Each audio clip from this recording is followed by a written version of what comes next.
Nah, baik, Assalamualaikum warahmatullahi wabarakatuh. Waalaikumsalam warahmatullahi Waalaikumsalam wabarakatuh. warahmatullahi wabarakatuh. Kami dari kelompok 4 mata kuliah tata kelola aset pemerintahan. Kami ingin mempresentasikan hasil kerja kelompok kami, yaitu dengan judul analisis upaya pengembangan kerjasama antara pemerintah desa dan masyarakat dalam mengelola perawatan aset desa di Sungai Duren, Kabupaten Muaro Jambi.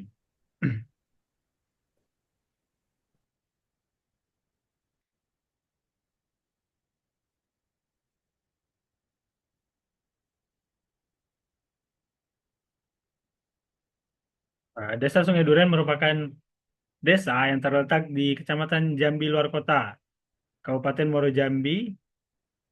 Jarak tempuh dari Kampus Unja Mendalo dengan Desa Sungai Duren kurang lebih 15 menit dengan kendaraan darat dengan jarak tempuh 6,8 kilometer.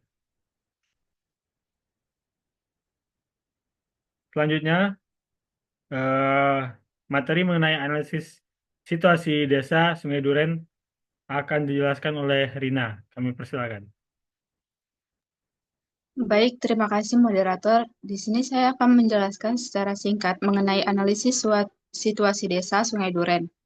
Desa Sungai Duren yang berada di Kecamatan Jambi Luar Kota, Kabupaten Muaro Jambi memiliki jumlah penduduk kurang lebih sekitar 4.000 jiwa dengan mayoritas bermata pencarian sebagai petani. Desa ini memiliki berbagai aset yang dikelola oleh pemerintah desa seperti lahan, bangunan, dan infrastruktur yang mendukung kegiatan sosial dan ekonomi masyarakat setempat. Lahan yang dimaksud di sini khususnya lahan pertanian yang dimaksud kebun sawit, bangunan yang dimaksud seperti bangunan eh, kantor desa, balai desa, ataupun fasilitas kesehatan seperti PAUD dan madrasah. eh, Kalau di bagian infrastruktur itu memiliki fasilitas air bersih dan jaringan listrik. Serta di Desa Sungai Duren ini memiliki sejumlah peralatan desa yang yang yang lebih ke mayoritas petani seperti jaring burung ataupun mesin bajak tani. Alat-alat tulis kantor juga dipunyai oleh Desa Sungai Duren seperti printer, laptop, komputer, buku, pena, spidol, cap, dan lain-lain. Kendaraan desa seperti motor desa juga dimiliki oleh Desa Sungai Duren. Tentunya dapat mendukung produktivitas warga eh, dalam kegiatan pertanian. Pemanfaatan aset-aset ini dengan baik dapat meningkatkan efisiensi dan mengurangi biaya operasional bagi warga dan pemerintah desa. Namun, tanpa ada tata kelola yang tepat, aset-aset ini bisa mengalami kerusakan dini atau tidak dimanfaatkan secara maksimal. Baiklah, saya kembalikan ke moderator. Baik, materi selanjutnya yaitu mengenai ringkasan yang akan disampaikan oleh Mita. Kami persilahkan. Oke, baik. Terima kasih moderator. Di sini saya akan menjelaskan ringkasan dari aset desa Sungai Duren. Nah, tujuan dari penelitian ini adalah untuk menemukan dan menginventarisasi aset desa yang ada di desa Sungai Duren serta menganalisis bagaimana pemerintah desa dan warga setempat untuk mengelola aset tersebut. Untuk membangun desa yang berkelanjutan, aset desa, termasuk fasilitas umum, infrastruktur, dan sumber daya alam, itu tuh semua sangat penting gitu.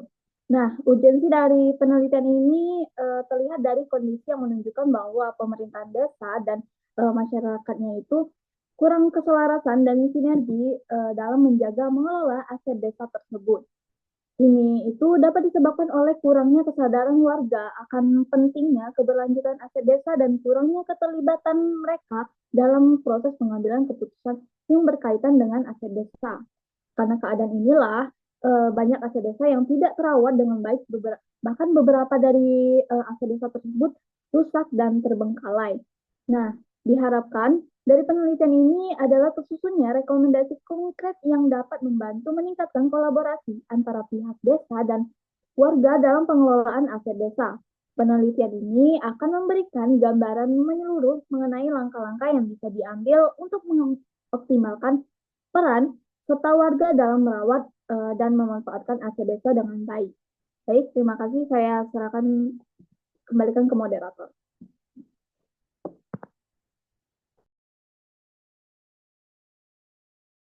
Selanjutnya, materi mengenai permasalahan dalam pengelolaan aset desa akan disampaikan oleh Pak Is.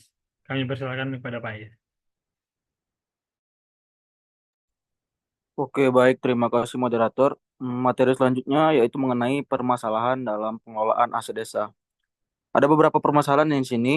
Permasalahan pertama yaitu ada ketidaksenambungan antara pihak masyarakat dalam mengelola aset desa.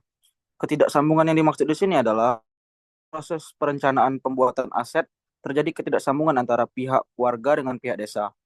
Pada contoh kasus yang terjadi di sini, para warga setempat itu mengajukan untuk pembuatan jalan yang diwakilkan oleh ketua RT dan diajukan ke kepala desa. Eh, Pada saat proses pembuatan jalan itu, otomatis itu akan memakai tanah tanah milik warga warga tersebut. Nah, pada pada saat proses tersebut, ketidaksambungan di sini warga tersebut tidak setuju pada saat untuk pembuatan proses jalan tersebut, yang akhirnya terjadilah pembatalan proyek pembuatan jalan tersebut. Untuk poin kedua ada kurangnya perawatan aset terhadap aset desa yang telah diberikan oleh beberapa oknum yang tidak bertanggung jawab. Pada contoh kasus, pihak desa tersebut memberikan bantuan aset berupa mesin baja atau traktor kepada para petani. Di desa Sungai Duren tersebut ada beberapa oknum yang tidak bertanggung jawab petani tersebut yang tidak menjaga aset tersebut dengan baik. Para oknum tersebut hanya tahu menggunakannya saja, tapi tidak tahu cara merawatnya. Malah lebih buruknya lagi, para petani tersebut, oknum-oknum tersebut itu malah menyewakan mesin bajak tersebut kepada desa lain untuk mendapatkan keuntungan pribadi. Untuk poin selanjutnya yaitu adanya kurangnya partisipasi masyarakat dalam pengelolaan aset. Maksud yang di sini adalah masyarakat itu seringkali tidak mendapatkan informasi yang cukup mengenai aset pemerintah, termasuk manfaat dan potensi penggunaan aset tersebut. Dengan minimnya informasi mengenai aset pemerintah yang ada dan minimnya edukasi mengenai pengelolaan aset yang diberikan, maka banyak masyarakat yang kurang aktif berpartisipasi dalam pengelolaan aset. Itu saja, sekian saya kembalikan ke moderator. Baik, materi selanjutnya yaitu solusi yang ditawarkan dalam menyelesaikan permasalahan yang akan disampaikan oleh Saudara Aldi. Kami persilakan kepada Saudara Aldi. Baik, terima kasih moderator. Solusi yang ditawarkan dalam menyelesaikan permasalahan. Yang pertama, melakukan pembuatan surat hibah tanah terlebih dahulu. Dengan pembuatan surat perjanjian terlebih dahulu, maka masyarakat tidak dapat bertindak sepihak dalam pengelolaan aset desa, terutama yang didapatkan melalui hibah. Yang kedua, memberikan kebijakan kepada BUMDes dalam hal pengajuan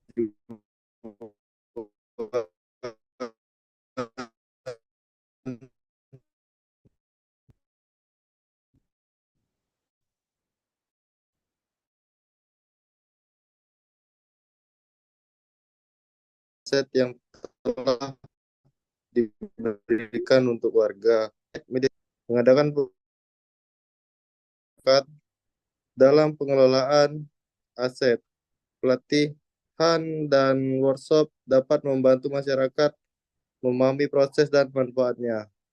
Sekian, saya kembalikan ke moderator. Nah, baik, selanjutnya terkait metode pelaksanaan yang akan disampaikan oleh Saudara Tasya. Padanya kami persilahkan.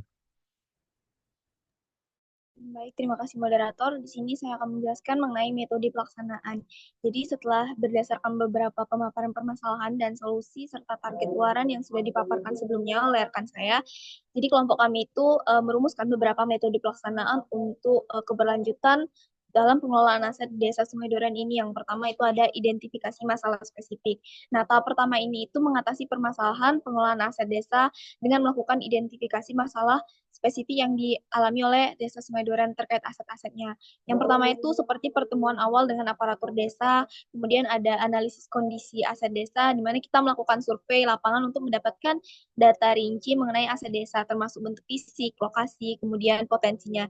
Nah, data ini kemudian akan diolah menjadi informasi dasar untuk menyusun strategi pengelolaan yang lebih produktif dan berkelanjutan. Kemudian yang kedua ada pelaksanaan program, di mana pelaksanaan program ini merupakan tahap inti dari metode pelaksanaan ini dalam mengatasi permasalahan pengelolaan aset desa yang dihadapi oleh Desa Sungai Duren.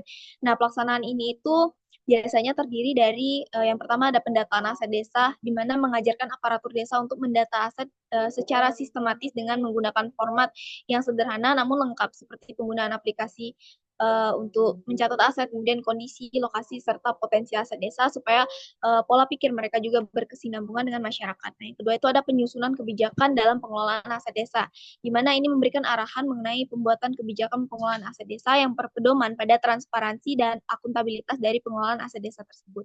Nah, yang ketiga itu ada peningkatan literasi masyarakat tentang aset desa. Nah, langkah ini itu untuk meningkatkan literasi masyarakat di Desa Sungai Duren mengenai pentingnya pengelolaan aset desa.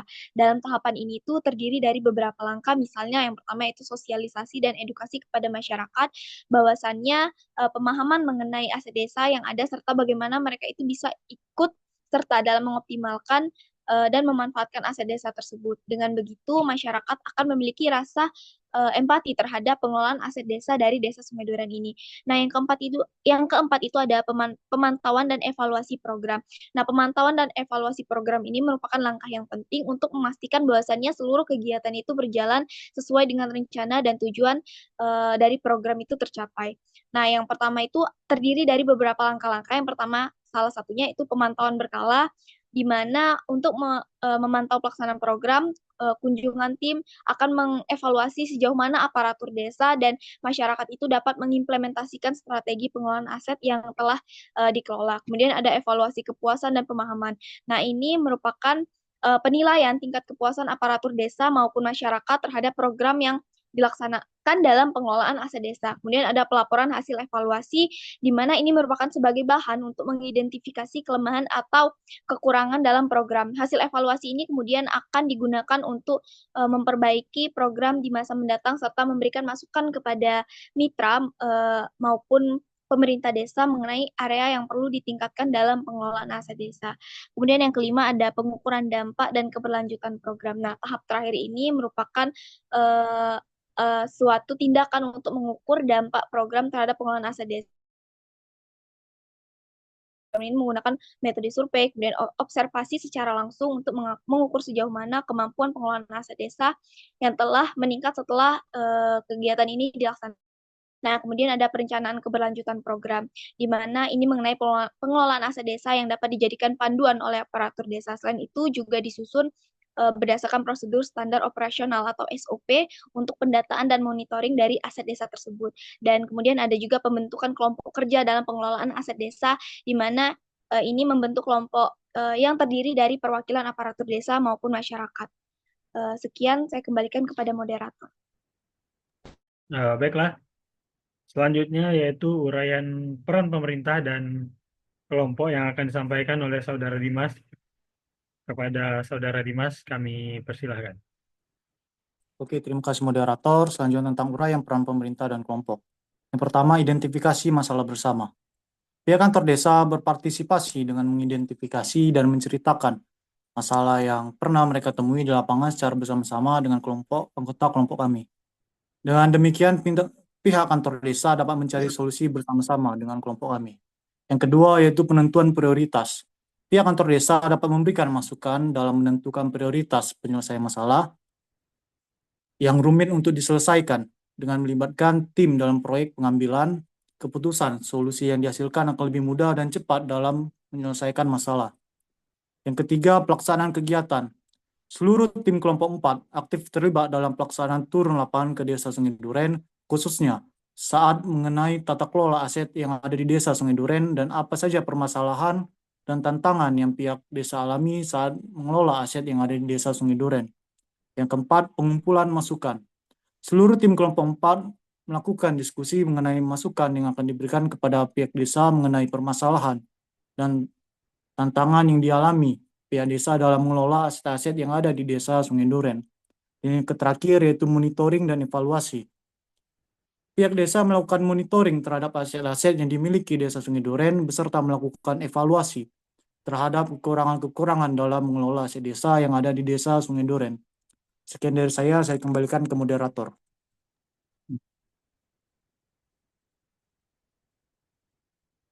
Baik, kesimpulan dari hasil presentasi kami yaitu Desa Sungai Duren ini merupakan salah satu desa mandiri yang mampu mengembangkan segala sektor dan kemampuan yang dimiliki oleh desa. Kawasannya yang dekat dengan aliran sungai menjadi salah satu opsi untuk pengelolaan tambak ikan yang mampu menghasilkan untuk pendapatan desa, serta kebun dan aset lain seperti tanah yang dikelola baik dengan desa. Namun, tantangan dalam pengelolaan aset desa ini adalah ketidaksinambungan pola pikir masyarakat desa dan pemerintah desa.